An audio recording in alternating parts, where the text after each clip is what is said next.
Steve Cardenas, a.k.a. Rocky the Red Power Ranger, and you are watching Smart Tank Revolution. Ladies and gentlemen, welcome back to the Smart Tank Revolution, where we always kick out at 2. I am your host, Mr. Donnie Wonderful, flying solo today, talking about the passing of Sid UD, also known as Sid Vicious, Sid Justice, and Psycho Sid. It was one of my favorites to watch, actually. And, you know, with his passing, it reminded me of when I first saw him live.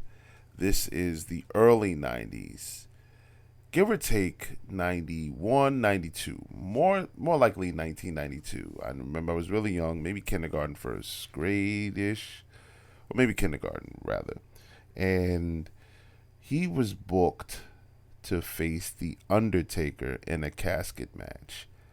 And I may have told this story before on our episode of the Essentials, where I ranked Sid, and I'll leave the link in the description box for you all to check out as well when this video concludes. That'll probably be easier, but I smile because that was the first time that I've ever seen a chokeslam. And knowing what I know now, I mean, The Undertaker was good. He sold that. I mean, he got hang time out of that chokeslam. But Sid did it with just one hand. And I remember when I was talking about it in school, I remember trying to explain what it was. He lifted The Undertaker up one hand and just slammed him. And I remember the Boston Garden at that time. Everybody popped. It's just something that we hadn't seen a lot. Like now, it's as frequent as a body slam. But that was the first time I've ever seen a choke slam. And I always attributed the choke slam to Sid and The Undertaker, because The Undertaker sold it very well. But Sid was my Brock Lesnar back in the day. The first time I saw him was on WWF television as Sid Justice, and this man was jacked. 6'8", I think. Yeah, 6'8", 300 something pounds. Man, he was jacked. And I remember that SummerSlam 1991 where he was the special guest referee in the match made in hell. Man, it's just so many good memories. And then him going back to WCW and me recognizing him as Sid Justice, but just wrestling as Sid Vicious, and getting into little arguments with because I didn't know at the time. You know, I was purely a WWF guy, and I wandered over to WCW every now and then. But you know, the true wrestling fans told me no, he was Sid Vicious first. And then reading the magazines as I got older, and even you know, trading tapes with people, I was able to finally acquiesce to the fact that I was wrong, which happened past tense, very rare, but it happens.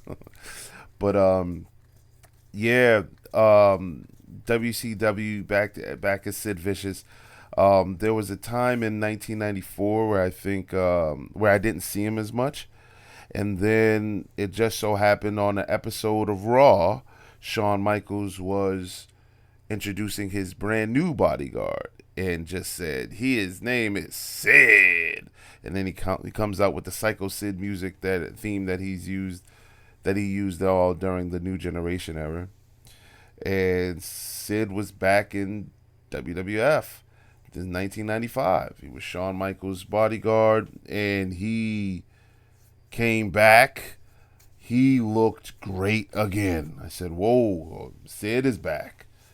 You know, like I'm telling you, he looked so menacing. Fast forward after Shawn Michaels loses to Diesel at WrestleMania 11. The Raw after WrestleMania, there's a promo with both of them in the ring. Shawn Michaels gives Sid the day off. Sid powerbombs Shawn Michaels, turning Shawn Michaels babyface once again, and Sid being the super heel, the monster heel, to challenge Diesel for the belt. Uh, Ted DiBiase debuted Sid as the crown jewel of the $1 Million Corporation. It was just a lot of fun, man. There was a lot of fun there. 1995, we're still in. I don't remember how it ended, but I do remember 96 with Sid finally winning the WWF Championship at the time to Shawn Michaels and going on to Royal Rumble in 1997 to lose it back to Shawn. And that was all I've seen of Sid in the WWF. I don't think other than an appearance, one of those try saying that 5 times fast. Raw Rewind, or one of the anniversary shows he came back and I think squashed with Heath Slater, but he was done with Titan Towers and went back over to WCW. Unfortunately, he was there in the late 90s, and he caught the Vince Russo era. And after that, I just remember seeing him do a couple of indie shows, and it was nice to see that he still kept himself in shape, still looked decent, even out of his prime. But Sid with the blonde curly hair was one of my favorites to watch. When he snapped his leg in WCW is one of the most grotesque things I've ever saw, but also one of the rebounding stories behind that was that he was able to come back. He was able to come back healthy and strong. I just wanted to take this little brief moment and trip down memory lane. I wish I could have told him that I enjoyed watching him as a child and even as a teenager.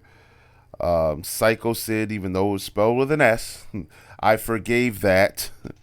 But man, he was one of the best guys to ever do that damn powerbomb. I can tell you that. And was one of the reasons why I picked him to be featured on one of the episodes of the Essentials. Again, I'm gonna leave that in the description box and or leave it in one of the preview windows when this video ends. But on behalf of Smart Tank Revolution, we just want to send our condolences to the family, to his family of Sid UD, and say here on this platform that thank you. Job well done in the ring. Thank you for entertaining us.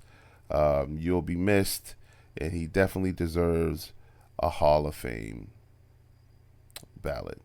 Posthumous as it may have to be now, but he definitely deserves to be there. Going on social media, reading all the tributes, they've all been heartfelt and very genuine. And I wanted to make a joke here, but it may not be appropriate. So, but it would have been all in fun and jest. Again, Sid Vicious, Sid Justice, Psycho Sid, 63 years old, still a young man, still a young fella, still a young lad. I was unaware that he was battling cancer, but once again, tip our hat to the man, send condolences to his family, and I'm gonna get on Peacock and watch some old Sid matches, and I hope you all do as well. Let us know in the comment section what your favorite memories of Sid was, You know, what made you a fan, what made you hate him, what made you like him, you know, what made you despise him, your favorite feud, everything, because there's a lot of ground to cover. So, Donnie Wonderful signing off. This tangent has been long enough, and we look forward to engaging you all in the comment section. Thank you.